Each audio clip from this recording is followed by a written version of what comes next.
Welcome in, everyone, to AOR rFactor 2.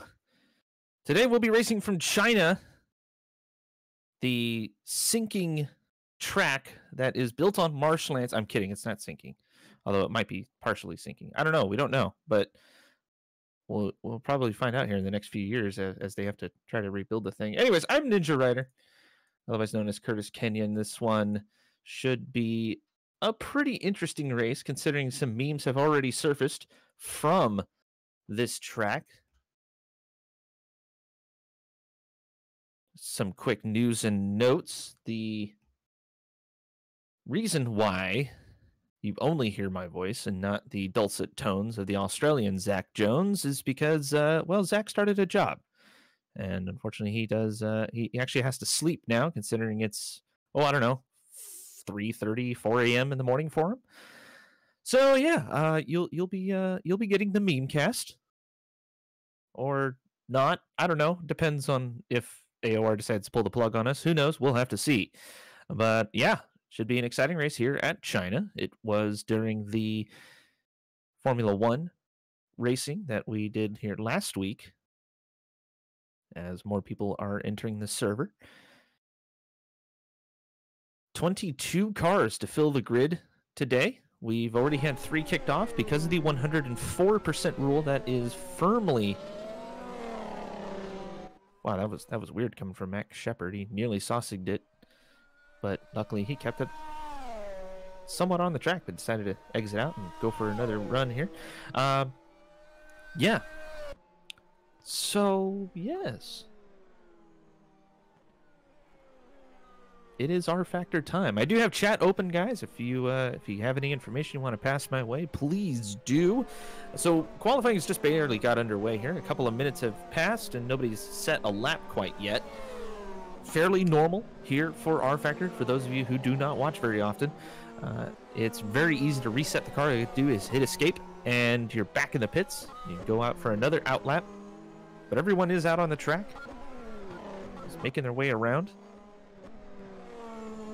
The China track is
Well, good evening, everybody. You weren't expecting me to speak, did ya? So, NinjaRider's internet is down at the moment, so he's not going to join us in the commentary box tonight, I don't think, unless he joins us soon. So, once he's back, he can join us. But until then, you got me, the lovely me. If you're wondering who the lovely me is, I am JessGames95, by the way, and I'll be your commentator tonight for this rFactor 2 race in China, whilst he gets his internet sorted out. But we just finished Q2 with Sergi Harris on pole position by a good lap, actually, a 1:32.2, and we've got Matthew Clip in second, who just said 1:33.5. So all the lap times are pretty close together, but we still got a few people still to set lap times yet from the top 10, so we will have to wait and see about that, as Philip Kraus and Sam Carpenter hasn't set a lap time yet, but they are probably due to set one at the moment. But we could see some very close racing indeed from these guys. China is quite a technical circuit. Sam Carpenter's just knocked Matthew off the second, so he is done that, so very good lap time for him. We still got, I think, 2 people out on the track as well. We got Adam Crane as well, still on the lap, I believe. So, nope, he is gone back to the pits by the looks of things. Everyone is left going unfinished. So, Sergi Harris is now on pole position. So, that is absolutely fantastic for him. He represents Sergi Esports, I believe, if I'm mistaken. No, yes, he is. So, it's going to be some close battles, and this is going to be my first time doing an rFactor race, so on AOR, so it should be fun. Bear with me, because I just loaded the game like about a few minutes ago, so, but we shall see. Just bear with us, and we shall be fine. So, your top 10, Sergi Harris starting on pole with Sam Carpenter in the second, Adam Crane in P3, Brandon O'Helen in 4th position, Philip Kraus in 5th, Matthew Clip in 6th, who's dropped down a little bit, Craig Baxter in 7th, he's looking to have a better race this week, Max Shepard in 8th, Noah in 9th, and Jucker didn't set a lap time in Q2, out of the 10 runners that were meant to do Q2. So, those are your standings tonight, and obviously we got 3 tyres on offer, and we could see a lot of people start to go on a set of super soft tyres, but to play the long game, maybe a set of softs and mediums as well. So we'll have to wait and see on that one. 16 turns. It was first opened in 2004 and is a 3.387 mile circuit. So should be interesting how this strategy is going to work out here. And we got 4 grids, and we're just... So we're going to the race pretty soon.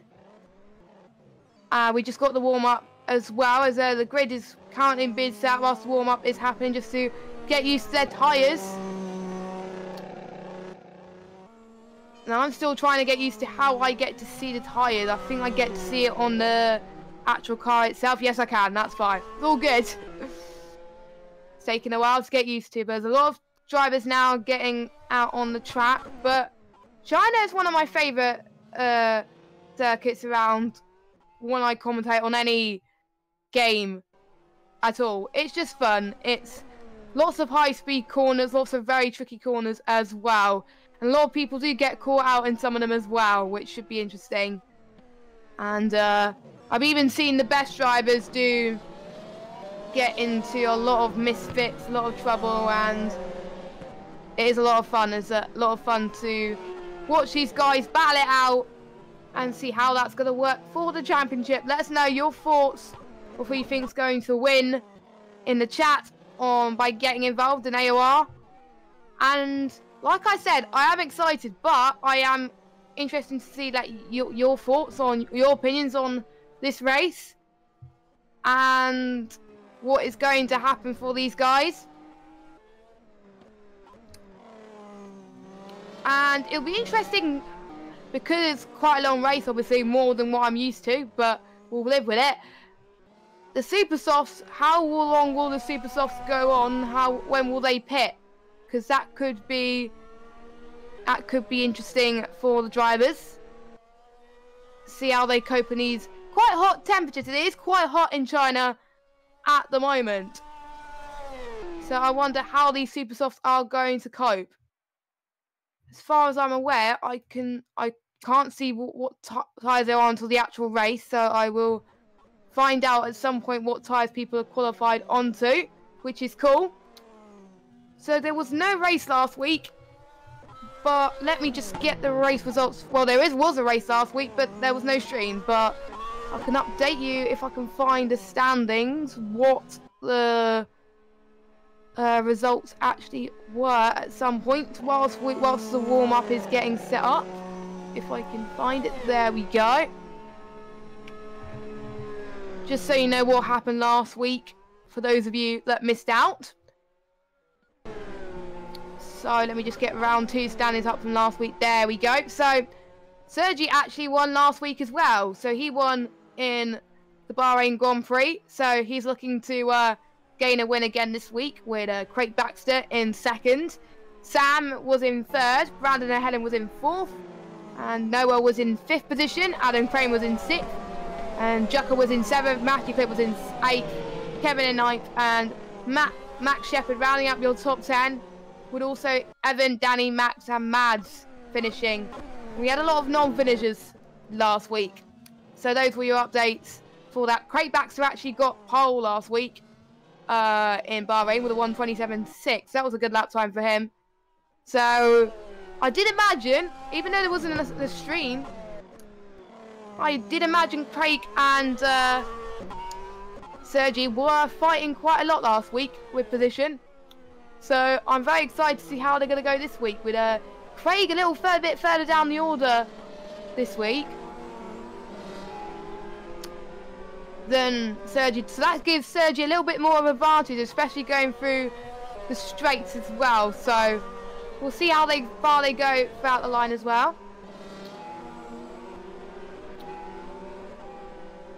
So not that long to go before we start. This is getting very, very exciting. It's only the 2nd time doing these type of things on rFactor, and it's a lot of fun.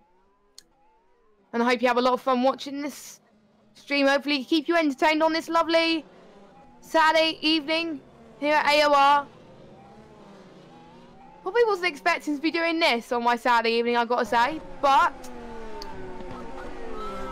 the drivers are up and at it. They've been showing some good pace in at practice. So I wonder how it's going to be like in the race as well. So should be absolutely fantastic for these guys. We've got 28 of you that are watching the stream right now. So how are you all doing? Hope you're doing great. And if you have any questions as well, any thoughts, I do check the chat quite a lot. I want to get the stream as interactive as possible. So if you want any thoughts, any opinions, we will check the chat. But obviously our main focus is the race itself. So after the standings last week, it is anyone's game between Sergi and Craig. How is that going to work out? How that rivalry is going to work out? And as far as the Drivers' Championship is concerned, they're on the same points. So if one of them has a bad race, then it's going to show it.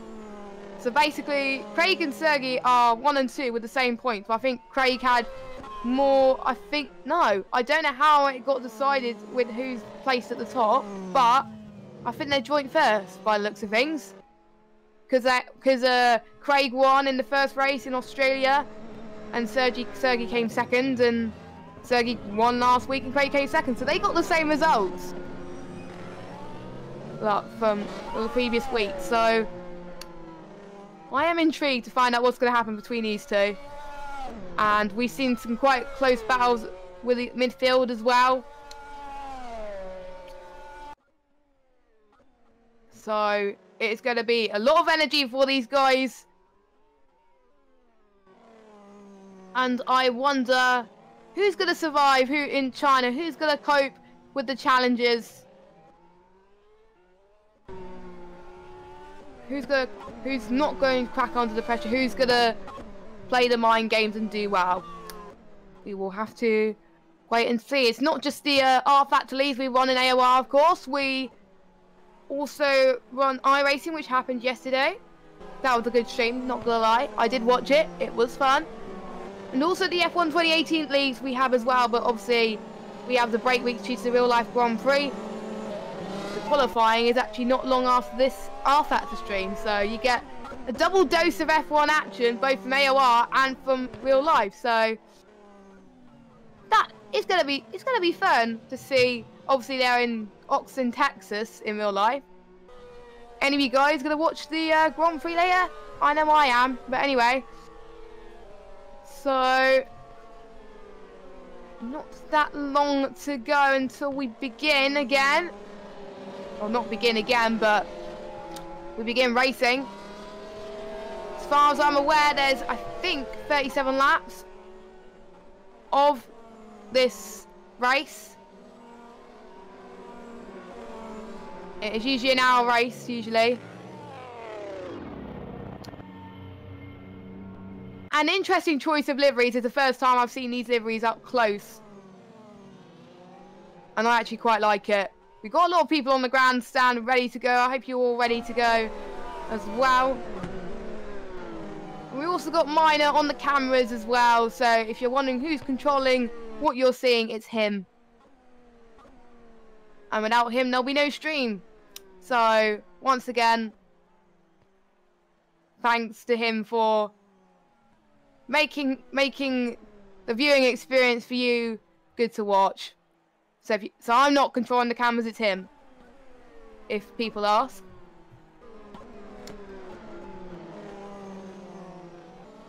And the way this track is designed on this mod as well is quite accurate as well, so props to whoever made that as well. We've got 1 minute remaining of this warm-up session, and then we got get some racing. Luckily, it's not raining, like in Austin, so they should be fine racing-wise. Fingers crossed. And I wonder if we see some new familiar faces take to the fold and possibly go and challenge the top guys for the win. Maybe Sam could challenge Sergi and Craig. I won't be surprised if Sam does that, because he challenged quite a lot of Craig Baxter last season. And that was such amazing to watch, because I was watching the stream every week as well. And just like that, I'm back. Lovely! So we have NinjaRider back in the commentary box with us, just in time for the race. Yeah, so we're having internet installed, and he got right to the point where he had to actually tie into the actual live line and just cut. Oh man. But thank goodness you are back ready to join us for just in time. Will you be joining us, Jess? If I'm allowed, if I don't mind. You know what, Jess? No, you know what? You're not allowed. You cannot. You're a veteran of AOR. How dare I even say that? No, I mean, if you want to, I'm not going to stop you. Yeah, I'm happy to join you. Go for it. Right. So China, yeah. What a track. I haven't seen anything as far as qualifying goes. Sergi got pole position. Did he? Okay. With Craig Baxter in second. Yeah, Sergi has been very fast as of late. Craig Baxter, our reigning champion. Well, he was a little bit worried about that. Sergi has been showing a lot of promise last couple of races. He did take the win at the last race in Bahrain. Not necessarily commanding. There was some issues with rFactor as far as how Craig's computer was behaving, so there were some screen freezes and things. Sergi was definitely making him a run for his money, but Craig had a massive, like 3 or 4 second screen freeze, and it pretty much put him out of contention. You just could not catch him. So yes. That could have been a competitive race. Unfortunately, just marred with issues on that one. But this one, it really is looking like Sergi might be the top contender. I think he's even going one stop. I won't be surprised if he does that, because he's the one that can manage his tyres very well. And sorry if I'm wrong, he's not in second place. He's way down the field, Craig Baxter. So Sergi is definitely going to have more advantage going into the race. But we could see Sam Carpenter challenge for the win as well, and also the likes of other people as well. And somebody just went very loud in my ear of the announcement. Well, welcome to the announcement that the race is about to start of the start of the race. Yes, that's something I'll probably get used to at some point. So, no, you never do. Trust me, it's loud as heck. So super softs and mediums are available here. I am expecting to see a lot of soft usage. The mediums are just too hard. They're not consistent enough. And the lights are just about to get lit up here. In just a quick second, Sergi on the pole, Sam Carpenter, Adam Crane, Brandon O'Henlin, Philip Krause, Matthew Klipp, Craig Baxter, Max Shepard, Noah Chilla, Jukapeka Lalu are your top 10. A bit surprising to see Craig down in 7th place. I assume he just kind of had a little bit of a rough lap, as sometimes does happen here with the large Sausig, among other things. Yeah, I was a bit shocked as well about his pace. Unfortunately, I didn't get to see his lap due to the fact that I spent the most of Q2 trying to get the game working. Yeah, that's welcome to rFactor 2. Yeah, once you get it working, usually it works pretty good. But yeah, very different than F1 2018, that's for sure. I gotta say, it is nice to commentate on rFactor for a bit, because F1 2018 is on its break week, so it's nice to commentate on some F1 this weekend. Indeed. So the difference here, though, Jess, if I might just kind of iterate a couple of things here. Obviously, rFactor, very customizable to the point of a fault. You can create just about anything you want in rFactor 2 when it comes to racing. These cars actually are completely customized to try to simulate the closest that the fastest guys can get to the real lap time. There's a variety of ways of doing that. You can modify downforce, you can modify the way the car behaves, you know, set ballast, you can set every parameter of the simulation, including tire wear, tire grip, the differences between each tire. It's all there. Everything is there. And the guys here in the rFactor side of things at AOR have gone to tremendous lengths to bring you a car that is as close to real life as possible without any input from actual drivers. That's the hard part. Craig usually is the one to create this stuff, and is usually setting all the parameters, as he has kind of always been the fastest guy out there. And when this series was brought over to AOR, Craig and a bunch of other people, including Zach Jones, the commentator that you're sitting in for, all came over and really put a lot of work into creating something like this that's AOR worthy, if you will.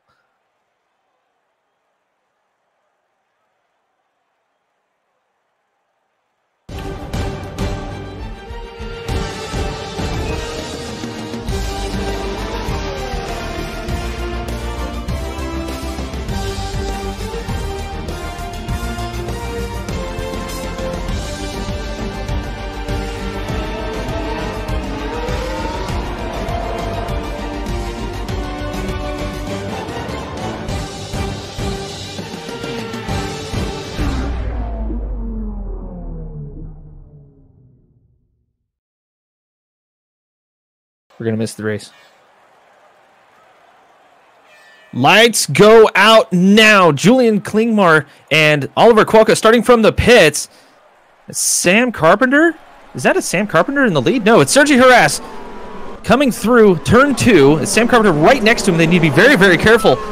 Coming through a very, very tricky turn 1 through 3 complex as they bolt out of turn 4. There's some mishmash in the middle of the pack, but not too bad. Craig Baxter makes his way up to 6th place. Brandon O'Henlin being challenged by Craig Baxter on the inside. O'Henlin blocking the lane. Still on the racing line, though, and it was a definite legal move there as Sam Carpenter finds his way into second place. Sergio Jerez is already trying to get a little bit of a gap there as Adam Crane brings up third place. Philip Kraus in fourth, making a great run here as we have only gone through half a lap, and everybody has already started to slot into their place. Exactly, and I did see some chaos right at the back of the field. Hua, who got in a bit of calamities right at the back of the field as well with the Williams driver, which wasn't the best. So he's going to try and climb his way up just to make sure he does that. But already Sergi's definitely setting the pace at the moment. But we've got a huge train running up behind, and I do believe we do have. I think it's it's Philip Kraus, making a move on Adam Crane. What a great move he's done there. He's up into P3 already, which is great stuff for him. But I'm just going to see what other stuff we going on as well. We got massive spins in the background. Max Lister coming out of the hairpin. That was a rough one. Yeah, that didn't look pretty at all from Max. I think Kevin is Kevin's out. Kevin is out of the race by looks of things. Yeah, Kevin Cox has had a little bit of trouble in the recent weeks, and it's kind of the end of last season as well. As Kieran Chadwick is in the pits right now, he lost his front wing in some kerfuffle somewhere. I'll have to figure out what happened there. Back to the front though, 6th place Craig Baxter, trying to challenge Brandon O'Henlin right now. Somehow, I think Brandon got past him. Nice diving move to the inside, just taking the line from O'Henlin, and O'Henlin will slot in behind him, gets caught in the dirty air a little bit as the front end washed out. As you can tell, Jess, there is some difference between this track and the F1 2018 version of the track, where that whole complex of corners throughout the middle sector is a little bit different. The undulations of the track are a little bit more exaggerated, I'd say. I have noticed that, actually. It gets a bit more tricky for the drivers to do it, but it promises for a lot more overtaking. So that's why I like that. It's very good to see as well. But I think we've got Matthew Clip coming onto the back of Max Shepard as well. And we've also got some stuff going on up front as well. So I think we've got the two Fry Vulcan teammates side by side as well. Well, not side by side, but close to each other as well. But Craig Baxter already going his way up the field from P7 or P8, so already is up the charge, and possibly he can catch up to Adam Crane, which I won't be surprised if he does. But I think Matthew Clips is not that far behind from Max Shepard right now. He's going to close right in, but so far not much calamities going on at the moment as far as the back of the field. But I think we've got Oliver trying to make a move in that black AOR car. I need to get used to this teams. Yeah, these team names. Even I get them all mixed up too. I kind of just stopped saying it. Unless so I'll just say the driver. Oliver Cuoca is in one of the stock AOR cars. Newcomer to the series, has been steadily making his march and showing a lot of improvement in these first 3 races of this season, and looks like he's setting himself up for a decent run. He's on the super softs. He's definitely gonna have to pit twice to make the race happen, as Palacios in front of him is on the normal softs. Palacios may be going for a possible 2-stopper. Depends on if he's able to save those tires. We have kind of figured out that can do a 1-stop, but it will be touch and go. As Cuoca coming down the backstretch now, trying to chase down Juan Palacios. Could potentially happen here. Diving to the inside, Oliver Cuoca right around him, turned up the fuel to make that one happen for sure. Decidedly taking that one, but business the apex. Palacios might have a launch on him, not quite. Palacios just gonna lay off on that one and let him go.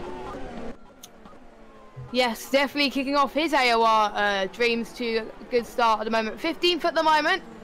He's probably trying to get used to track. Oh, and we lost another person. Mads! He's run out of fuel. In my screen.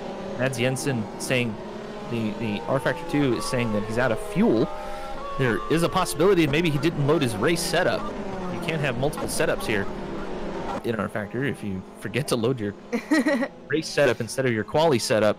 Yeah, that could happen. And 2 laps, 3 laps, that's about right. Granted, I don't know if you mentioned this, Jess, but we are running 39 laps here at the Chinese. I did mention it. Yeah. Yeah, okay. Okay, cool. 5.4 kilometer circuit. Definitely one of the longer ones. A lot of drivers saying that in this particular series that they are not happy with this track, but it is one of those staples that really needs to be on the calendar, in my opinion, because it does require the driver to be very, how do I say this? Well-rounded? I think that's the word I'm looking for. Yeah, that is the word you're looking for. All-rounded at pretty much most of these tracks if you want to score some championship points and possibly fight for the championship, which is why Craig did very well last season. Craig puts in a lot of time too, and what's kind of neat, I don't know if you know this, Jess, but a lot of these guys are actually on VR. Wow. Yeah, rFactor 2 does support VR, and it does it does it fairly good. I mean, it's not the best VR game out there, but it works, and it works very well. The HUD shows up as a floating HUD, and it doesn't move, but your vision does, which is kind of cool. So you can have it kind of at the bottom of your vision, so you're not focused on it all the time. And all you have to do is glance down, and it's right there. I've actually asked the guys about this because obviously I don't have VR, but the turning of the head and everything else is very smooth. The mirrors are in the right place. You can't move your seat, which is pretty cool. As in, you can technically go forward if you wanted to get super real and you're very short, like our Jess here. Oi! Hey, rFactor 2, yes, we roast each other. We roast each other, Jess. You're gonna have to get used to this. Yes, I will. Although don't worry. That'll be my one jab. Don't worry, you're fine. It's fine. I get used to it when I do F1 comms for F1 2018. So. Yeah, right. Exactly. although the chat does, our chat doesn't get nearly as toxic, except for that Samuel Shepard guy. Who is that? Yeah, I wonder. Yes. Yes. Looks like a pass here. Phil Kraus and Sam Carpenter going for it. Looks like Philip has made the move, I think, by the looks of things. Yeah, so he's going to catch up to Sergey. How do you say his name? The way that we understand it's Sergey. Sergey. Okay. And I can't get his last name correct. I just say it all super California. Sergey Haras. Now that's the thing I don't like when I commentate, is pronouncing names wrong. And that is what I get roasted for sometimes. Yeah, so we all do. I'm having to get it right, and I will as well. So nice move done by Philip Kraus, and hopefully maybe he can catch up to Sergey in P1 at the moment. So that was pretty good stuff from him. But I think we got Jukka-Pekka trying to fend off Matthew Clip. I think that's the only other battle we can see close ahead, but. At the moment. To give you a little bit of praise there, Jukka-Pekka Lalu. Jukka-Pekka Lalu. I almost said that right. Lalu, yeah. Lalu, yeah, exactly. Our producer. I'm getting there, peeps. I'm getting there. Our producer's dying in our ears. But yes, it's Jukka-Pekka. Great guy. Gives us all a hard time, but and a fairly fast racer. He's been improving as well.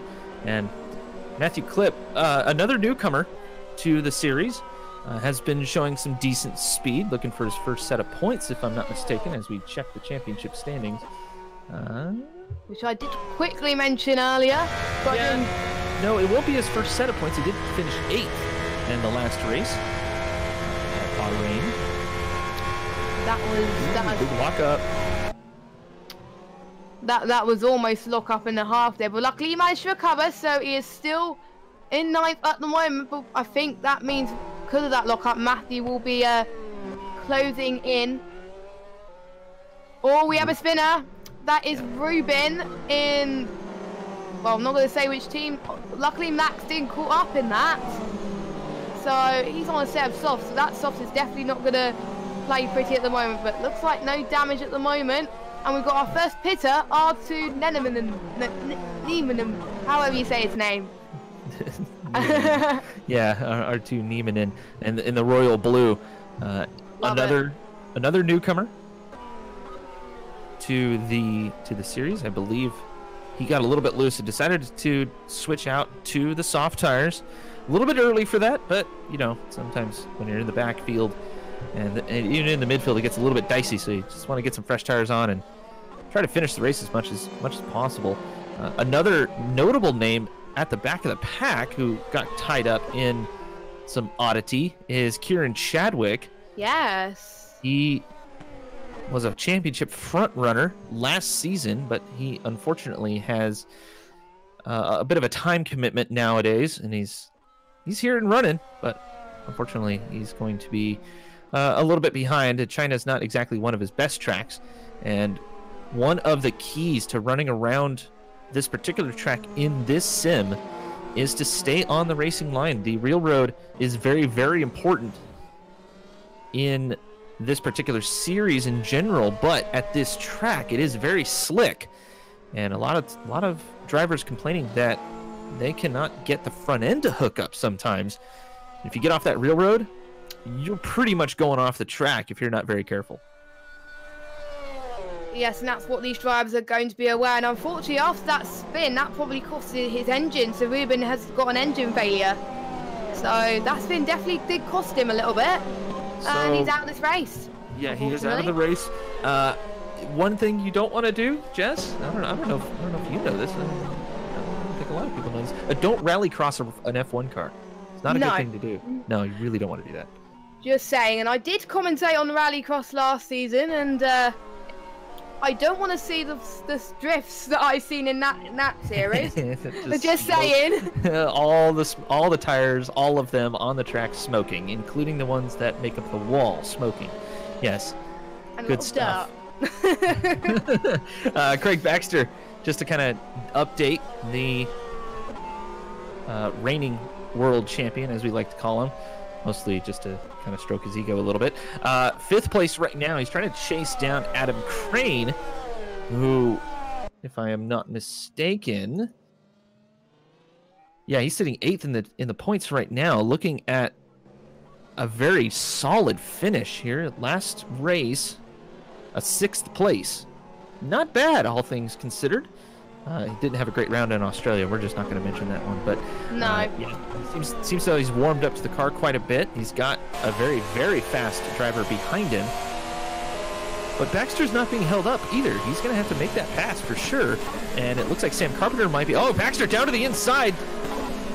Just a bit of a touch there. There might have been a little bit of desync, a possible bit of lag, as we see in rFactor every once in a while. But Baxter makes the pass stick. Now he's going to chase down a longtime rival in Sam Carpenter. That's going to be a good race indeed.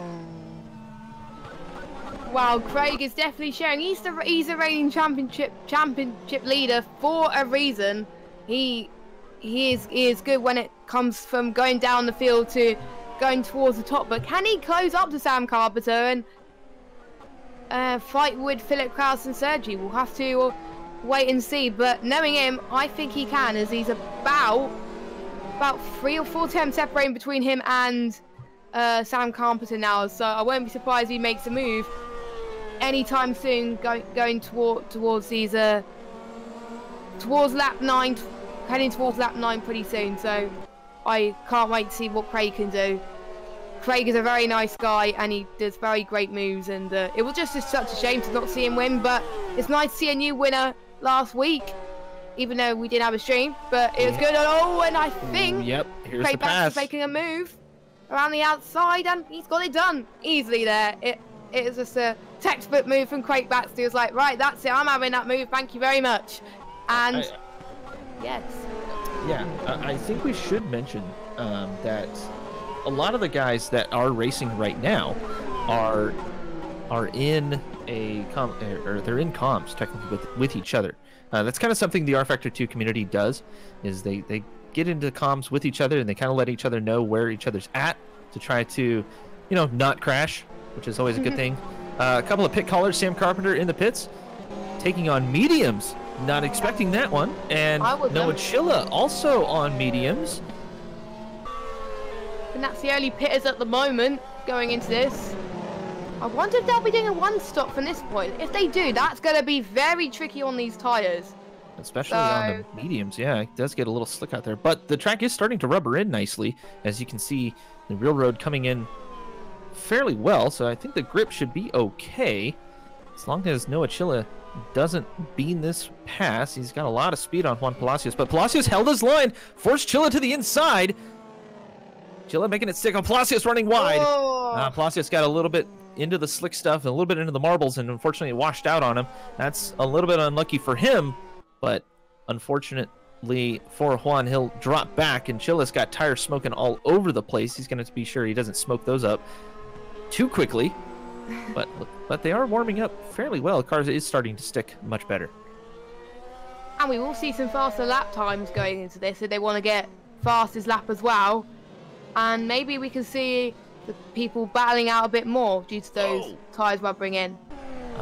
Bit of a battle here. Adam Crane, Brandon O'Henlin coming through the hairpin there. There was a bit of a touch as O'Henlin got into the back of Adam Crane. No damage, it looks like. Hard to tell exactly, but Crane trying to make the car stick. He's washing out just a little bit. I think that's more along the lines of the tires starting to go, as he is on the super softs, and this track is a little bit demanding on the tires. O'Henlin, I think he realizes that, so he's backed off a little bit, as we have Matthew Klipp and Danov Brantholm, the former ZestyOranges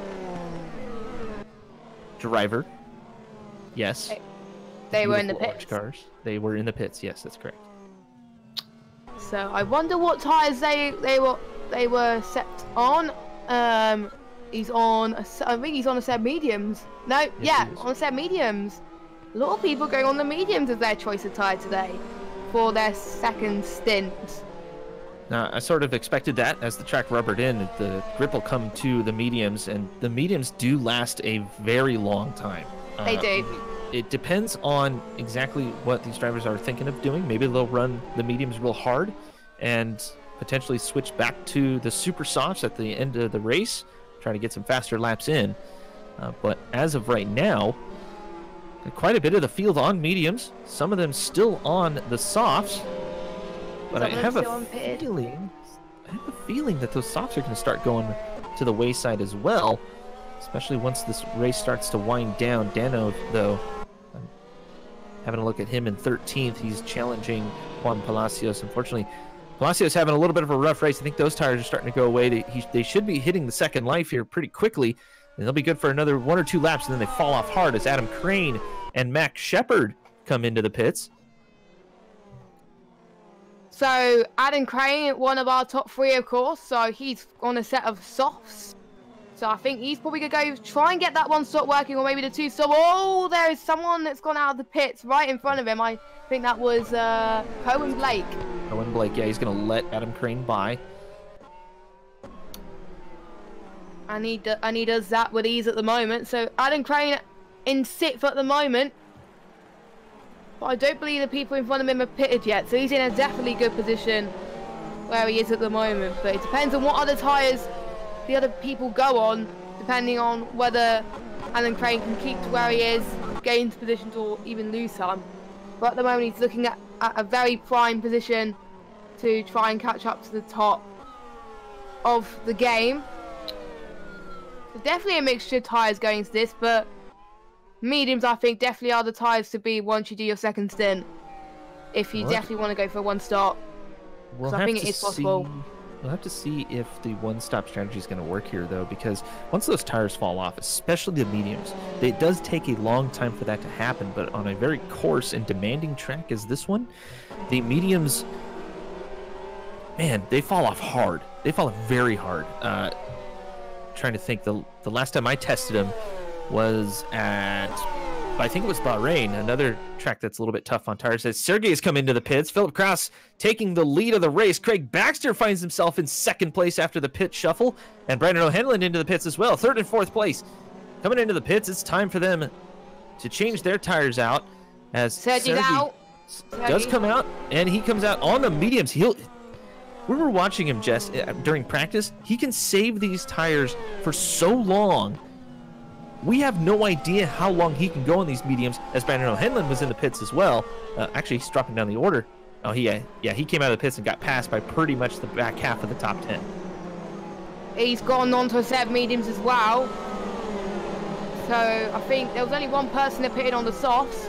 I think we've got Juan in the pits as well. Everyone is starting to come in the pits at the moment. Yeah, looks like... Oh, super softs. He's going on a set of super softs. Yeah. Huh. Might be... He's definitely going for 2-stop, I think. He's not letting that 1-stop, I think, work. But we shall see. How those super softs going to last for the remainder of this race is yet to be seen.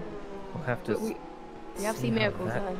Goes, yeah, I know. Miracles possible, but Vlasius hasn't shown a lot of speed though, so I'm not exactly sure. I know he is trying to figure out the car, and maybe he's just trying to get to the end of the race, and we have seen that a few times.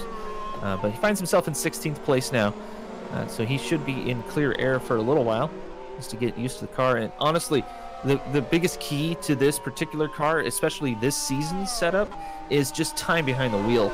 And what better way to do that than during a race? Yes, and I see someone making a move on the back. I think it was Max Shepard. I think it was Noah Chipper and Evan Rice making a move. And I think we've got Matthew Clip. Evan Rice has gone definitely wide there going into that turn. But I think he's got it back. He's recovered, and he's now trying to catch up to Noah Chiller, who's currently in 7th. So Evan wants 7th place at the moment. And I think we've got Brandon and Helena joining in the party as well. So 4-way battle for 8th place. This is getting interesting. Yeah, the Royal Blue of Noah Chiller leading the way through the first complex of corners. He's got the mediums on. We have Evan Rice on the softs, but Evan's tires might be going just a little bit, as we saw him get a little bit tail happy, getting on the gas a little bit too much as... Oh, that's Clip diving on Evan Rice. Can he make it stick? I don't know. He's in the marbles. Rice is on the inside now. The grip will come right back to him as Clip leaves room for him. He just barely has a little bit of real road to work with, and Rice ends up running wide. Brandon O'Henlon gets the pass on him. What a move. Brandon O'Henlon going aggressive there. Oh, he just slides it out. That'll hold up Rice a little bit, as Rice is under attack from Jukapeka Lalu for the top 10. This is insane. I never would have expecting... Oh, that was a bit of a lock-up there as well from Akapeka, or however you say it. I will say his name right going into this, but usually the midfield battles are usually the best to watch at this time. Just so you know, he's used to it. It's fine. He's used to it. That is all good. Second place, Philip Kraus is in the pits. Sergi will pass him. He will. So we've got... Second place. So we've got Craig and Sergi, our normal culprits in the lead. In the top 2. Let me just see what tyres Philip Kraus is coming in. Softs. He's gone on for a set of softs by the looks of things. All right, so we're 15 laps in now. And Phil is not known to be a tire saver. He's got his teammate behind him, it's Sam Carpenter. There usually isn't any team orders when it comes to the Royal Blues. They race each other fairly hard, actually. They do like to have their fun, but Sam Carpenter is sitting 3rd in the championship, so it might be a good idea for Kraus to let him go. He didn't finish in Bahrain. Unfortunately, had a bit of a rough race with a couple of back markers last time out, but he did take a 4th in Australia, so he's just looking for a bit of a recovery drive throughout the rest of this 14-race season. I don't know. I don't know. Who knows? These Royal Blues, you never know. They might just pop out of nowhere and bam, they're winning. Who knows? They could give each other a tow to help each other out to save their tires. If they see one person struggling, they could be helping each other out. You never know. But Sam can surprise us. He is known to, he's a good tire saver, but Philip is not. So definitely different strategies, I think, from the Royal Blue. Fun fact for Sam Carpenter here. As Craig Baxter comes into the pits, that's going to have to wait. Craig into the pits. Sergey's going to take over the lead. Baxter, what is he going to go on to? Car pops up. Right back onto the softs. So fresh softs for him in the car. So same strategy as Philip Kraus here, but this time Craig started on softs and is still going on the set of softs. So going to be a two-stopper. I think it can. He might want to go on a set of super soft towards the end to get the pace between him and Sergi and Philip Kraus, maybe. But only time will tell. Again, he's a man that I know can push his tyres right to the end and pit when he needs to. Yeah, 5%. I've heard him say over comms. You know, he'll push his tires all the way to 5% as right past the second life, and he just makes it stick. He's also recently made the switch to load cell pedals. Nice. So he's taken some time to get used to that. He's saying it's much, much different compared to what he's used to, which, if I'm not mistaken, are the normal style. What do they call those? Shoot, I'm blanking on the name right now. But I don't know either. The normal pedals are accurate, but the load cells just feel so much better, and he's having a bit of a time getting used to it. But it looks like he's starting to, because he's actually running very consistent when it comes to his application of the throttle and the brakes. It'll just take some time for him to get used to it even more, and he'll get even faster as the season wears on, I'm sure. Oh, my apologies. Those were Saber cars. See, even I get confused on this, and I've been doing it for a season now. They all look the same. They do. That's why it's so tricky to get our heads around it. And But, if yeah, you don't cope, how am I going to cope? Carefully. But Very, anyway, very Craig is catching up to Sam Carpenter, so we can see him challenging for a move pretty soon as well, as Craig is on newer tyres and he's on softer tyres than Sam Carpenter, so I won't be surprised if he can catch up. He's already he's definitely a second adrift at the moment. Julian's out, so we lost another person. Yeah, it looks like Don't know what happened there. Ruben Vandenhutting is out as well. Yeah, I think you mentioned that.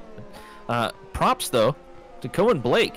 Not having the best race. He's kind of all over the track, but he's a lap down already. He's not giving up. He's not giving up. He's keeping his nose clean, doing what he has to do to finish the race, and kind of just staying out of everybody's way, as it looks like Juan Palacios. Oh, that looks like a lot of damage on that. Yeah, but Sam Carpenter is now under attack from Craig Baxter. Craig sliding into the slipstream down the backstretch. Going down to the inside, he will turn up the fuel a little bit. Has the benefit of DRS. He'll just go right around him, as Sam Carpenter didn't really make much of a challenge there. There was really no point. Might as well save the fuel and make it happen. As Craig Baxter, very good at saving fuel. Just another way he'll have to get used to those pedals again. But it's all about being as efficient as possible. And that's the one thing that Craig has that, say, Kraus or a Brandon O'Henlin or even a Sergi doesn't have. Very fluid motion in the wheel, and it's just so good at upshifting at the correct time to make sure that he does not spin up those tires. So Sergi, though, can make this happen if he can keep the speed up, keep the fuel usage down, and keep that tire usage down. And if we focus on the leader, you can kind of see just kind of how he does that. I think we can go on board here, Mr. Producer Guy, as I like to call it. We're going on board with Sergi Haras here in the lead, and you can kind of see how he does this. Now, in practice, Jess, this was really interesting. He was short shifting like mad through most of the corners, and he wasn't sandbagging, but he was definitely experimenting with how he kind of gets through the corners and experimenting with how the rear end acts. And he was saving so much fuel. I mean, he was using probably 3/4 the fuel that the other leaders were using, but this was during practice. It sounds like, or from what I'm seeing here, at least on board, he's definitely not doing that. Letting the car rev to the proper point, right at the shift point.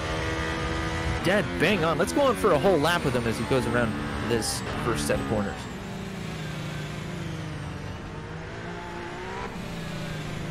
Yeah, and he's taken it ever so well going into these corners as well. He's definitely in control with these tyres as well.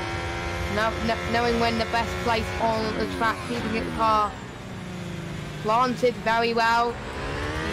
He's near certain corners, but he doesn't go off it too much. He gains a little bit of speed to help him with the car. He's at a good gap between him and Philip Kraus all the time now. It's about between 8 and 9 seconds, and just the momentum he gives and the passion he gives to the racetrack in China is absolutely sensational from him. And just kind of for reference, we do run an anti-cheat here. Yes, I have heard of that. I don't believe we've had any cheaters, but there have been some suspecting behavior, and the stewards have decided to go ahead and run the SRC anti-cheat. It's very good. It does work very well. And Sergey comes in with flying colors. He is just that good. He's just so smooth. And the way that he stays a gear above through parts of this course than everybody else is just allowing him to keep the grip up, keep the momentum going, also to save fuel. It's just it's mightily impressive, I have to say. It is good as well, and I wonder if he'll be challenging for a second win, because I think he could be a title contender to Craig Baxter almost straight away, pretty much. These he two definitely could be will fighting all season, and it's nice for Craig to have some more challenge, to not make the championship that easy for him. No, Craig is actually happy to have a challenger. We were talking about that earlier today, actually, before ye olde internet cut out. He actually mentioned to me direct that it looks like we're going to have quite a race to commentate on, instead of him just leading the pack all the way through.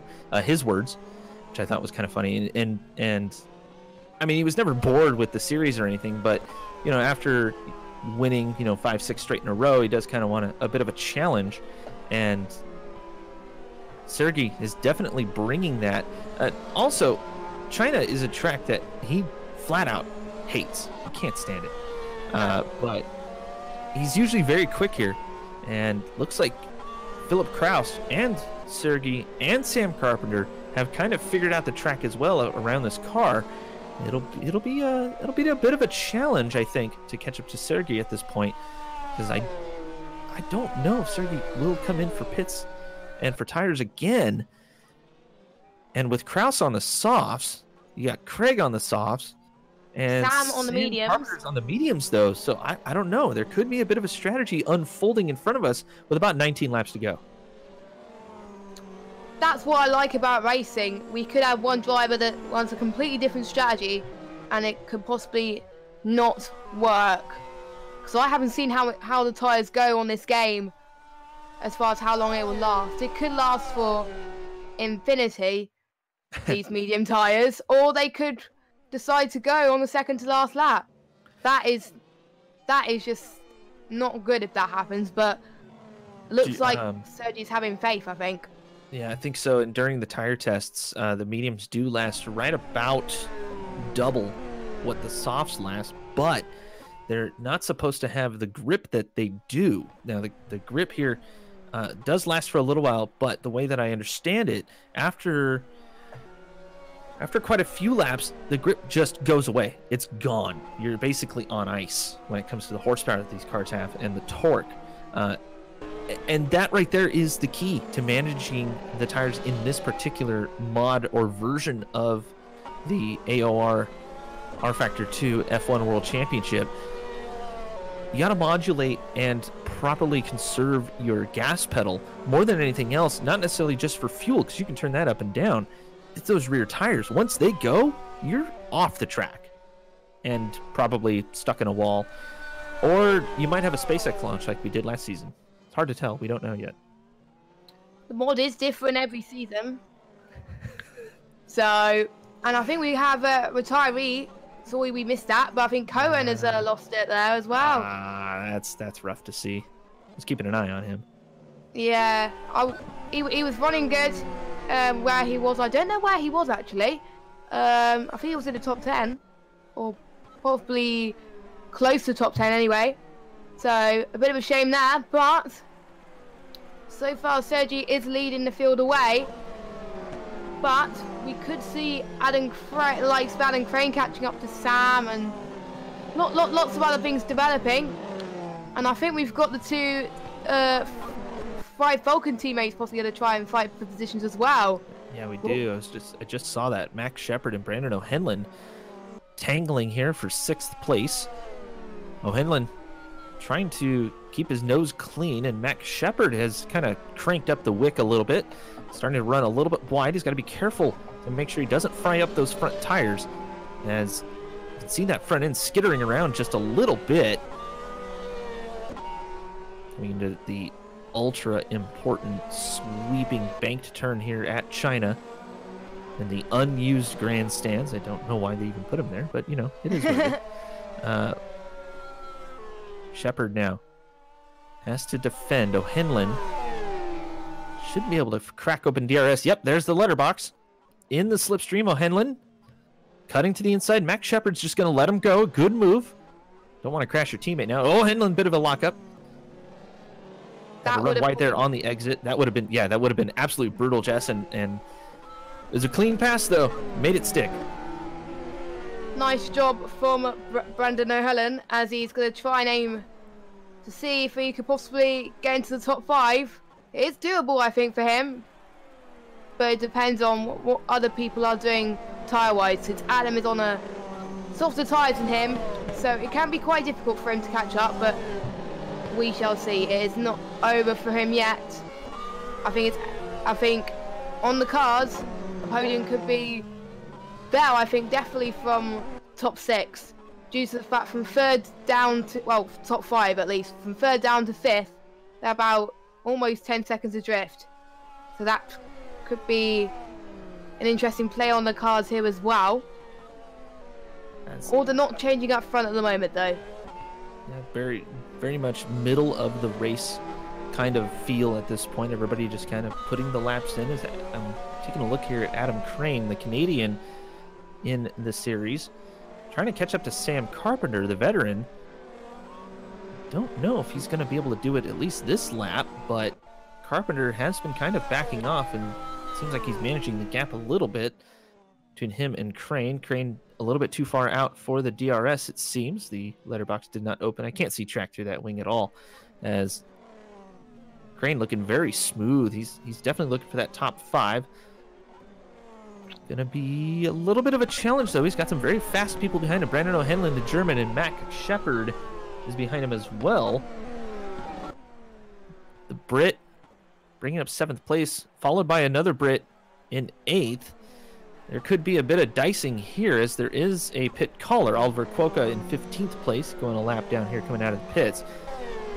Potential there? No, I thought there might be a bit of a dicey situation, as the exit to this track, the pit exit to this track, is absolute insanity.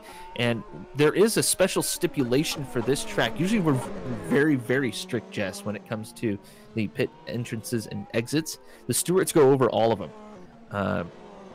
It's a quick replay to make sure they don't go off the track at all. In this track, just this track only, you are allowed to go on the grass on exit and on entrance. Mostly because it is so tricky, and with desync and lag, we just want to make sure that nobody gets in the way of anybody, and the people that are trying to come out of the pits have a bit of an escape route. Yes, I do see the rFactor chat now and again, just popping in there and just seeing how it is going on. They do check it quite a lot, and just to make sure that it's fair, so the order may not be the same if they have a bad pit exit, for example. So the stewards are very aware, and they do a pretty good job in making sure this league is up to standard at the moment. So props to the stewards and anyone that makes this happen. I think we've still got battle emerging, possibly, maybe, with Huckapella and also Dan Brampham as well. It'll be interesting to see how that develops as well.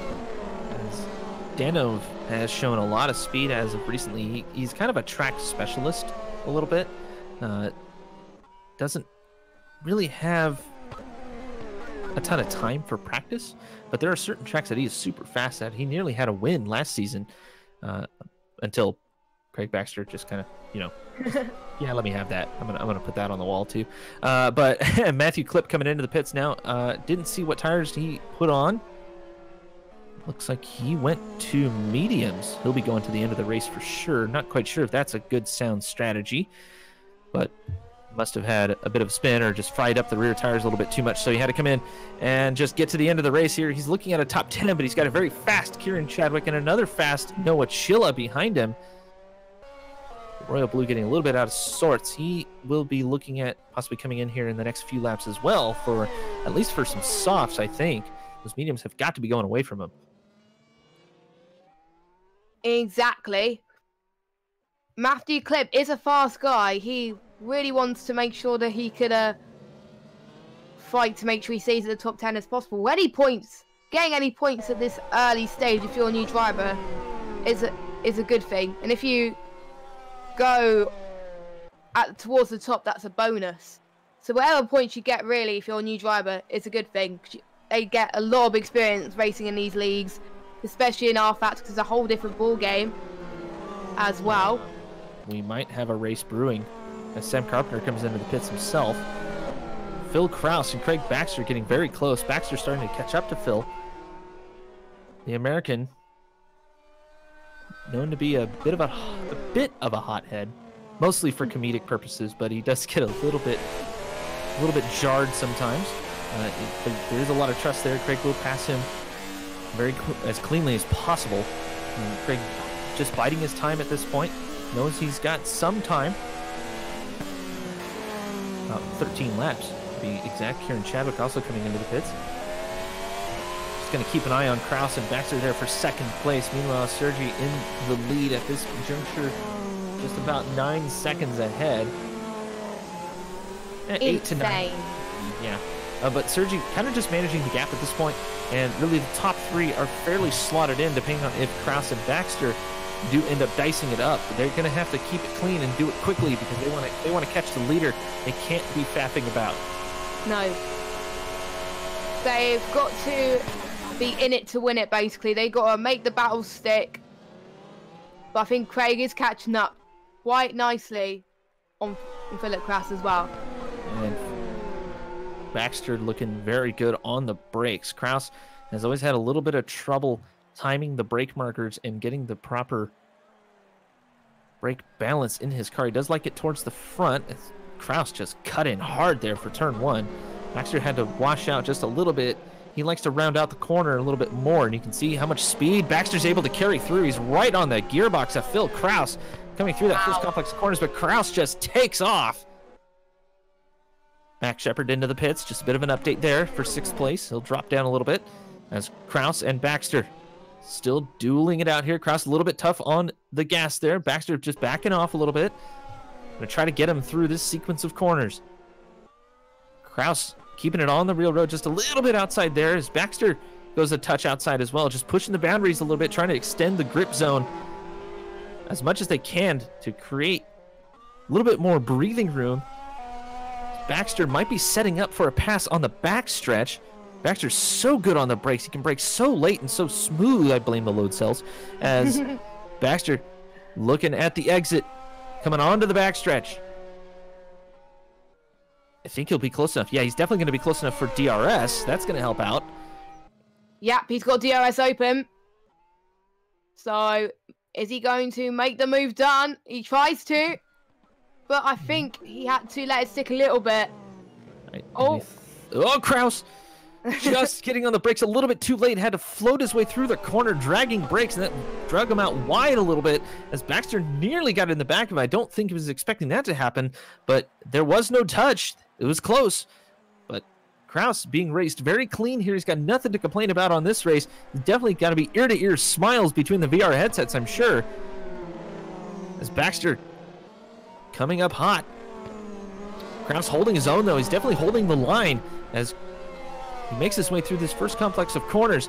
The turn 1, 2, 3 complex so important as they make their way down into turn 5. Kraus very clean, does not lock up the tires at all as Jukapeka Lalu comes into the pits here at 8th place.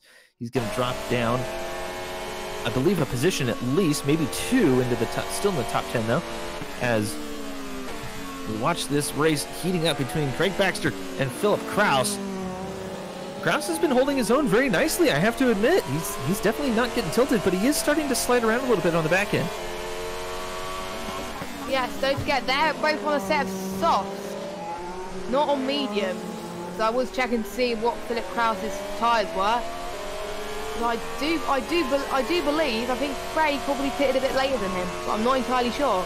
So maybe that is why Craig is gaining up on Philip a bit more. He's probably going to try and gain up on the same straight as he did before. Kraus messing with him a little bit. Yeah, that is insane. Oh, inside, here we go. Oh, Philip Kraus and Craig. They're very, very close indeed. I don't know how they're not getting some contact there. That is just great stuff. Oh, the sausage! The sausage came into play! Oh, Baxter! They're side by side. Kraus can slot in right behind, and Baxter had a little bit of help from the DRS, but it wasn't really needed as Philip Kraus just kind of blew that last corner as he swept a little bit wide, managed to keep it off the meme sausage. That's right, I told you I was going to say it a lot. And you did. Live on AOR. PG. As I think Brandon O'Helen is going to the pits as well. Going on to a set of softs for the last few laps, 10 laps of this race. Dan O'Brien in the pits as well, coming off of the mediums. We'll see what he goes on to. Brandon just going ahead of Matthew Clip, who is... we got a big one. Kieran Chadwick is out of the race. He's DNF'd. Oh, the big one, the big man. Not as in big person, but as in one of the top guys in last season. Not doing too well this season. We missed it. We missed it. Baxter has passed Kraus. Yeah. So he's gonna try and Sergi. But now due to this, Sergi has pulled up a really good gap between Craig and Philip Kraus. So that's what battles do to you. Baxter though will have to come into the pits at least one more time, I think. And so does Philip Kraus as well, I think. Phil, yes. But Sergi has been on these mediums for, God, 3/4 of the race now at least. And the car looks very stable as Baxter and Kraus go into the pits. Battle the pit crew. Who is going to come out first, we shall see. And what tyres will they go on? Craig going for a set of super softs. Crane in the pits. I did call it. I did call it. And Kraus is on the super softs as well. Well, okay. Again, I think they want to get the pace in. As Craig is back where he is. He's back in second, and so is Philip Kraus in third. So that stop worked out perfectly. And I think we have another battle brewing, I think, as well coming up. Oh, we got a four-way battle, I think, for 5th place. No, 6th place, I mean. Between Brandon O'Helen, Matthew Clip, and Mac as well. So, and I think we got Brandon catching up to Adam Crane as well. So this could be interesting to see how this plays out coming up here. Yeah, going to the long straight. For a top 5 as well. As Crane just kind of holding his own. O'Henlon's tucking in behind him, possibly saving a little bit of fuel. It'll heat up the tires a little bit, but that's okay. Clip doing the same thing. Clip on the mediums. Sandwich between Mac Shepard and Brandon O'Henlon, who are on the softs. Sergi is in the pits. That was unexpected. The race leader's in the pits, but he's got a 33-second gap to play with as Baxter and Kraus are racing each other down the backstretch. Baxter with the meme weave, as we like to call it, down that long backstretch. Sergi is now coming out of the pits. We shall see what the gap will be. What tires has he gone on? I think it's super softs again. Supers. Yeah, supers. All right, so 2-stopper. That answers the question. 9 laps to go. So I thought he was going to manage his tires to the end, but I think due to the gap that he had, I think he could afford to change onto a set of tires and make sure that he manages the gap very well. And 9 laps to go, he can do it. Max Shepard getting by Matthew Clip. Oh, they're almost touching. Challenging. Oh, that was close. That was close between those two. Max and Matthew's definitely fighting it out, the two Brits. See how this plays out. Matthew Clip going to possibly gain some DRS pretty soon, going on to the long straights coming up soon. Not yet though. They're not a DRS capability just yet. But so far, Max doing very well to try and hold on to Matthew Clip there. See if he can gain positions, and we do see more people trying to close up as well. So I think we can also see, I think, some more battles brewing. This is great to see. Going for the 9 laps left of this Grand Prix, as we could see Craig and Philip Krause fighting again. They are about 2 seconds clear of each other, so I won't be surprised to see that happening anytime soon. But Sam, a bit too further back to fight, but I think we do have Max was trying to defend off of Matthew Clip there, and he does it. Oh, a bit of a slide from Matthew Clip there. That's probably lost a bit of time. A little bit, yeah. So unfortunately, he's not going to try and gain some time, but he can gain some time going on to this straight. According to I think he's about not that far behind from Max Shepherd. Max Shepherd doing very well. This could be his best finish, I believe, because he finished P10 last week, as far as I'm aware. So if he gets P7, that'll be a good points finish for him, and a good confidence boost going into the next round. So very impressed with him. Oh, a slide from Max Shepherd. Oh, that's not the way you take it out. And I think we'll see someone else in the grass as well. Yeah, who was that in the grass? I think that was Schiller? I don't know. Yeah, it's Oliver. Oh, Quokka, yeah. He's lost his front wing as well. Yeah, that doesn't look pretty. No, it does not. Unfortunately there for Oliver, who was having a halfway decent race, just kind of getting through, and just through attrition finds himself in 14th place. That's right, we had 22 drivers start. There's 14 runners at this point. Quokka will be able to make it to the pits, assuming he doesn't do anything crazy. But we should probably mention Baxter has not been able to close up on the leader. In fact, the leader is setting fastest laps of the race, a 134.374 the last time around. And wow. just for some reference, the fastest race lap, IRL at least, it's a 135.785. These guys are flying.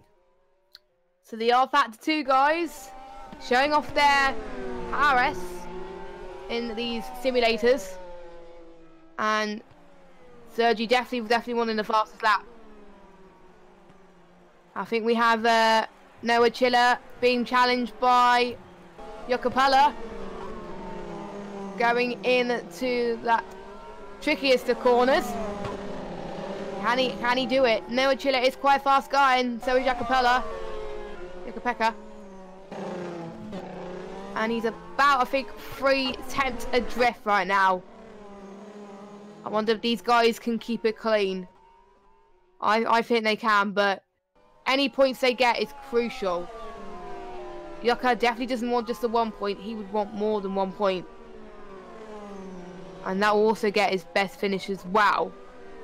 And what tyres? He's on a set of softs, so... Yeah. And what is Noah on? Noah's on... Oh, that camera cut a bit too late, and I couldn't really see the tyre. He is on... Noah is on medium. So Yucca could get the advantage here with a set of softs. Here with newer tyres as well, I believe. So that could probably help him quite a lot. Is he going to have room for DRS, Jacopella? Yes, he has. Is he going to make the move done? They're side by side now, going into that long straight. And he gets the move done very easy there, probably due to the newest tyres. Oh, it makes it work. Oh, man. That was heart-wrenching, to say the least. But Yucca in P9 at the moment. Got the move done very nicely indeed. What a great overtaking opportunity there. We've seen a lot of overtaking happen, and most of them seem to be very clean. So that is very good to see as well. But can we see Noah challenge Yucca again? I won't be surprised if they do. Catching up as well. I think Noah Chilla has the quite the car set up for it. It looks like he's got that back end really stuck, and the front end doesn't really want to turn too much. So he's definitely fighting it a little bit as the race wears on. Obviously, the fuel burning off, that's going to change the way the car behaves a little bit. As did I miss something? Craig Baxter's in the lead. How did that happen? Is Sergi struggling? Sergi is on the super softs, but Craig Baxter's in the lead? Yeah, I wonder what happened there. It might have been a bit of lag. I don't know. Sergi is now stuck between Baxter and Kraus. Sergi's going to have to crank up the wick here if he wants to take down Craig Baxter. This Baxter's got to be ecstatic right now. Oh, on the Sausage! Sergi all tied up on the Sausage. The Sausage going extra spicy on that one. I have just seen the lap times that Sergi set last lap. It was a 1:51.2. There must have been a spin. We missed the spin. So he was struggling there. So the dominant fashion that he's been showing is not his at the moment. So we've got to challenge Craig Baxter. Craig Baxter in familiar territory at the moment. He is looking settled for that win, unless Sergi can challenge him. Yeah, Sergi is having a really hard time right now. He got onto the rumble strips and just nearly lost it completely. The car is skating all over the place. I have a feeling he might have set up the car specifically for a full fuel load. And now that the fuel is burned off, it does affect it here. I think it's F1 2018. It doesn't really affect it too much. You do see a difference, but the actual turning and things like that, that's all affected here in rFactor 2, and that's included pretty much across all of the different mods. As Sergey now struggling, Kraus looking to catch up to him. He's got DRS at this point. I don't think he's going to get him this lap. No. Unless Kraus is feeling really saucy. I don't think so. Yeah, he does close up nicely, though, under braking. So a battle that we wasn't expected to see from Sergi is starting to brew at the moment. So he's got to be careful not to lose third place. That could be on the cards if he doesn't pick up the pace a little bit. Yeah, a little bit, but Craig Baxter coming in nicely. The patience and fighting up from, I believe, a 6th place start. Managing to find himself in the lead at this point. I can tell you this, Baxter was not expecting to win this race. No. Truly. Well and truly. He was expecting a 2nd place, possibly a 3rd, depending on how he was going to be able to do. But once the fuel burned off, his car kind of came alive, and he started to kind of catch Sergey in certain points of the track. But honestly, I think Sergey's just a little bit surprised, and he got a little bit shaken. Or he may have just gone off the real road and lost all that grip and had to check up hard. Managed to keep it out of the wall, though, and that's how you know when a driver is good. If he can keep it out of the wall after a big mess up like that, he'll definitely be a contender as the series goes on. But Sergey looking very stable at this point. Looks like he might have kind of figured out the driving style a little bit. He's going to have the slipstream here on Craig Baxter as Craig cuts down to the inside trying to break the slipstream. This is legal. Yes, it is. Craig did very well to defend. Baxter, back to the racing line, harass onto the inside, makes it stick somehow, and Baxter has to check up a little bit, but he'll have the benefit of slipstream and possible DRS down the front stretch. Baxter needs to keep it close, right up on the gearbox.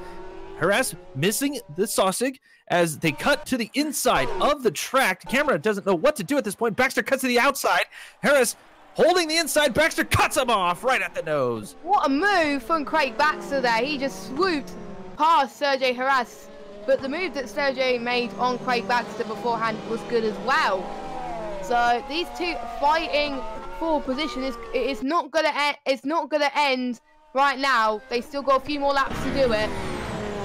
Sergi is not giving up, but that means I think Felix Klaus can possibly not catch up, I don't think, unless he gets up to speed a little bit, as I think Sergi needs to try and find some more places to overtake. He is in a position to, but can it wear up his tyres? But they're both on a set of super softs, and I won't be surprised if one of these guys get fastest lap up at the end of this, use those lap times. stellar job from the pair of them, I say. They didn't put a foot wrong. And Philip Kraus doing a good job of just staying behind, let them duke it out, possibly take each other out, or maybe they skitter off the track a little bit. But Sergi now down onto the backstretch, trying to get the draft off of Craig Baxter. Baxter just braking a little bit. He's going slightly to the left as Sergi has the outside line. Baxter giving a little bit of room, making it work. And Sergi now right up on the gearbox. That rear wing looking huge in Harass's viewpoint. Baxter going just a touch wide. Sergi doesn't cut him. But does he cut him now? Oh, they're side by side, going into turn 2. Craig tries to defend, and he does. Harass braked very late, cutting to the outside on the slick part of the track. Oh, just a little bit outside, and nearly steps it away from him, but Harass manages to bring it back, and still very, very close. They're going toe-to-toe here in China. And we got Philip Kraus right behind the leading pack as well, due to that battle that's been happening right up front. So we could see a three-way battle for the win, possibly, if Philip gets his head together. He's about 1 second behind the leader at the moment, and 7/10 behind Sergei Harass. So this could play very well in Philip Kraus's mind. If Sergei makes a mistake, then Philip Kraus can make the move done. A well-earned second place there for Philip Kraus. If Sergi does end up making a mistake, Kraus has been all into this one. He's just been giving some room to the leaders, making sure he doesn't get tangled up in any mess that might happen, mostly because he's not very familiar with how Sergi races. Baxter is just going for it. Oh, nearly cuts him off there as Harass goes around the outside here. Baxter has the inside line, though, cuts it well, gets on the brakes nicely. Harass going, oh, he's all over the track. Kraus nearly collected him, but Kraus checked up a little bit. Does not want to ruin this race at all, as Kraus goes a little bit wide, nearly entangling himself on the sausage, as Baxter now has a bit of a lead, a half a second. Sergei coming in hot there through turn 1. Manages to make it stick this time. Sticking to the railroad as Baxter floats it out wide and cuts the corner nicely, saving as much speed as possible for the exit here at turn 2. The battle for the lead can change, and it's what makes rFactor 2 so exciting for these drivers, especially how these mod is designed. Sergi is still closing up by 2/10. This is absolutely insane racing from these two. I can't wait to watch this for the rest of the season, to be honest. If this keeps going, this will be insane. And Craig did say he wanted some battles with someone, and boy, is he getting one today. As Adam Crane is out. Yeah, Adam Crane did blow his engine up there about a lap ago. I did note that, but we had such a battle there for the lead. I didn't really want to cut away from that. No. As we watch the top 3 going toe-to-toe pretty much within a second of each other as they all go down the backstretch. Now Kraus will have the benefit of DRS, as he is much closer to Sergi from before. As Baxter floating to the inside. They're bunching together. Keeping it very, very tighty. Sergi, oh my God, up! Sorry, headphone users there. As Kraus nearly collected Sergi going into the penultimate corner here at China. The Shanghai circuit providing some excellent racing, as that right there is the end of the race. Craig Baxter taking it. Sergi, I don't think, realizes that was it. The checkers fly. And Sergi nearly had this race in the bag. And Craig Baxter pulling it out there at the end, managing to hold off a charging Sergi Harass and a Philip Kraus. Kraus might have had a chance there, but he just didn't have the fuel to make it happen. An exciting end to the Chinese Grand Prix. Wow. Wow. That was pretty close in the half. Wasn't expecting to finish in that way, but one of his bogey tracks, Craig Baxter, and he goes on to take the win right out. What a recovery drive from where he was. He started in 7th or 8th place, and he goes on to win there. So great stuff as Sam Carpenter finishes in 4th place this evening, with Brandon O'Helen getting a good result as well in 5th position. A great result, with Noah Chiller in 6th as well. And I think we still got 2 finishers still left to finish. We've got Max and Oliver. We're going to round up the last finishers there in the 13th, staying out of trouble there. Yeah, Oliver had some troubles throughout the race, lost his wing once at least. A couple of spins here and there, but he manages to bring it home. 13th place, mostly through attrition. We had 22 drivers start, only 13 to finish. And Oliver Cuoca is going to be very happy with himself and just get to the end of this race. A rough one for him as the back markers kind of dying off there. It's a little bit unfortunate for them, but such is the way of this particular mod, and this particular track can just reach out and grab you quickly. But Craig Baxter manages to master it. Sergi Harras under pressure. Clean racing all around. Sergi got a little bit messed up in the brakes, I think. He's trying to be as smooth as he can and just outbrake Craig Baxter, but Craig knows this car. Obviously, he kind of helped design it more than anything, but he's not the only one that tested it. But Sergi coming in nicely, getting some donuts out of Craig Baxter. Here we go. Yes. He is excited. Definitely was not expecting to win this one. What is Craig Baxter? He's just going to light up those tires. It doesn't matter. It's the end of this race. He can blow up his tires no matter how hard he tries. I kind of wished he did that for long, but the race is over then with Craig Baxter taking the win. Nicely done for him with Harras in second. Don't know what happened to cause Harras to lose a lot of time. He lost about 10 seconds. I'm going to jump down and see if we can get some interviews. Yes. We'll see people waiting to talk to us. I think no one yet. But whilst Ninja sees for interview, what a set of a race there. That was just good racing from start to finish. And we've seen some midfield battles lurking as well, especially from the new drivers as well. And if we can get an interview with the top 3, we will. Because I wonder what Craig will have to say after that. As I think we've got 2 people waiting for interview as well. We'll see if Craig is ready, waiting as well before we get them added. Yes, they do. I think we can bring them all in. Believe Curtis? No, let's bring Phil in, our 3rd place finisher. Yep. Here he is. Phil. Hello there. Hello. So, heck of a race in front of you. How did you manage to not run into Sergey when he locked up there towards the end? I don't know. I honestly don't know. I was just sort of, driving. I didn't have to do any avoiding action. He wasn't too close to me. I didn't have to do anything different. And just thought I had a chance to get him there.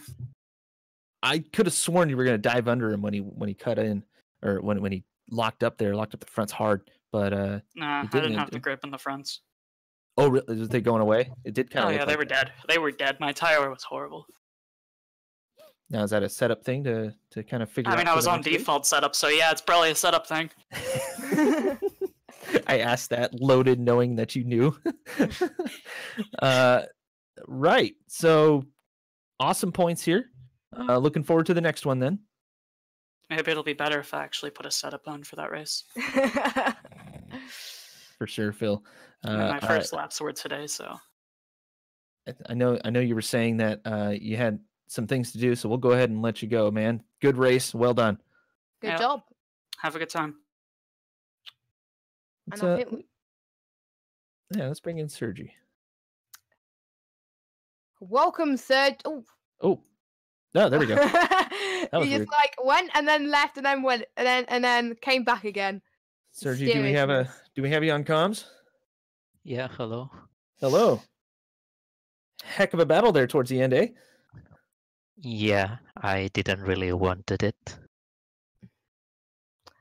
Tell us what happened to for you to lose time to Craig Baxter, because you were 10 seconds in the lead. Did you have a spin or something, or were you having any other trouble?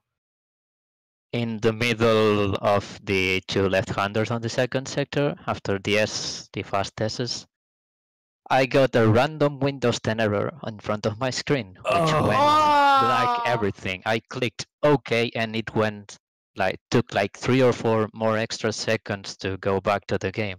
Somehow I managed to keep it on track, but I just lost it all there. What a great shame, because you were managing those tyres very well there, and you were keeping me and Curtis on tender hooks for about the last few laps there. Your challenger Craig is just looking insane between you two. Tell me how that race was going on until that point, because you were looking quite good on your tyres there. Did you plan to do a strategy that you did, or was it a bit of hit and miss for you? Yeah, I kind of planned more or less the strategy I did. Maybe not to pit those laps, but more or less that strategy was my first plan, let's say. There was some speculation before the race saying that you might be able to one-stop this one. Would you have been able to do that? I don't know. Maybe if I try, it wasn't worth it. I can tell you now. So yeah, that's why I even bothered trying it. But because I saw you in practice, and it did seem like you were short shifting quite a bit and just trying to figure some things out. And we were seriously wondering if you're going to be able to do it. And I have to admit, I was a little bit surprised when you came in for your second pit stop. But then I did kind of notice you were starting to lose time a little bit, even though Craig was something like 40 or 35 seconds behind you, I think. But yeah, man, heck of a run. I have to admit, I'm highly impressed. Yeah, I don't know what to say. it was a dang good race, is what it was. What do you, so next race, going for the win? What do you think? Of course, always. That's what we like to hear. All right, Sergi, good race, man. Can't wait till next week or next time we see you on our screens, my friend. Good luck, and we'll go ahead and see you off, man. Appreciate it. Thank you. See ya. What a shame for a race to end like that for him, but he was involved in a lot of battles here, and I think we could Let's go ahead and break down here. Yeah, Craig is ready for interview. Our race winner is now in the box. Congratulations on that win. Even though you wasn't expecting this, weren't you? Because you were... China's not one of your strong tracks, is it? So to come off with that win, how do you feel about that? That's an underestimation. Yeah. I don't know. It's just the one track where I literally... It's like my kryptonite. It doesn't matter what game, what version of the track, I just can't do it. Like, I had to run some crazy or unorthodox setup that I've not even ran close to before to even turn in I was spinning at the low speed corners every single lap, and even during the race I was still struggling with it, and that's where I was losing all of my time. Is that a throttle? I know you mentioned before that you got some new pedals, and is that a throttle application thing? You're just trying to get used to that? I only think it's part. I only think it's part of it, because I'm getting a lot more used to it now. But I wouldn't even say it's down to that. It's just this car is so much different to last season in terms of this car, because it's got so much more downforce. You can, as you can see from Sergi, he can take like a higher gear in almost every corner.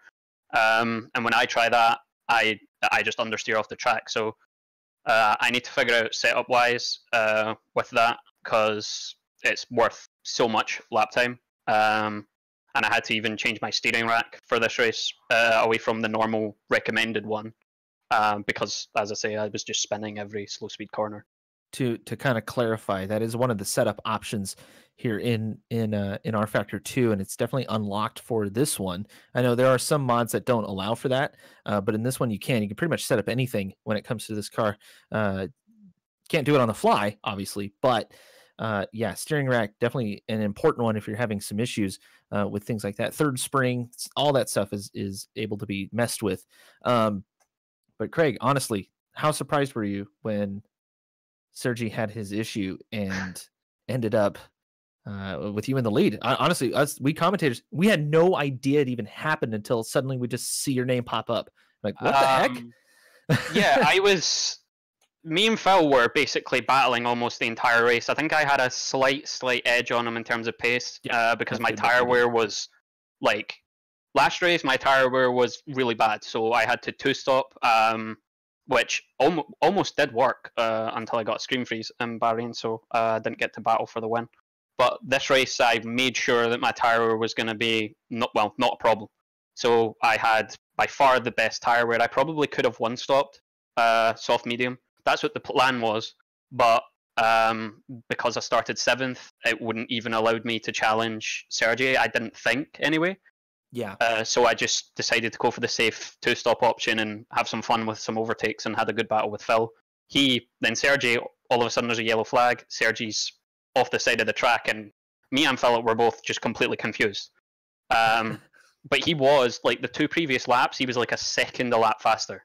Because he was pumping in the fastest laps of the race at that point. Yes, he was. And I still thought that he was going to fly past me, but as always, I fought as hard as I could.